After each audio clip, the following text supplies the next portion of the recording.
Bond. James Bond returns this weekend with Spectre, the 24th installment of one of the most popular movie franchises in history.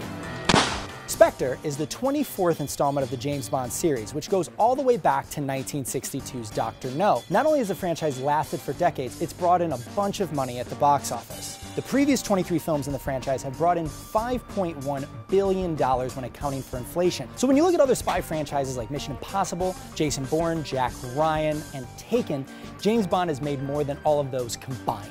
And James Bond is bigger than just movies. There's merchandising, cars, and video games, including the best Nintendo 64 game of all time, GoldenEye.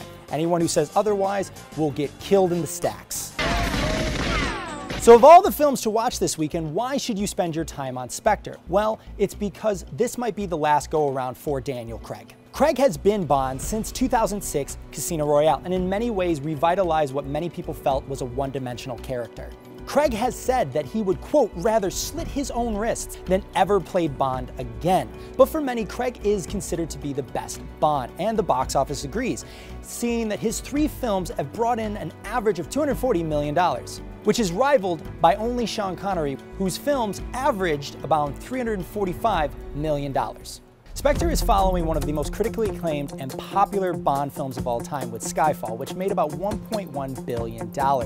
And it has to do the same type of business if it wants to turn a profit. The film's budget comes in at around $240 to $250 million, which makes it one of the most expensive films ever made. So far, Spectre is off to a really great start, with it bringing in a huge international opening at around $80 million. And it looks to bring in the same type of debut Skyfall did in 2012 when it hits theaters in the US this weekend. This is really the beginning of the holiday movie season that is going to be punctuated by Hunger Games later this month and Star Wars in December. Spectre looks to be a great kickoff to a strong holiday movie season.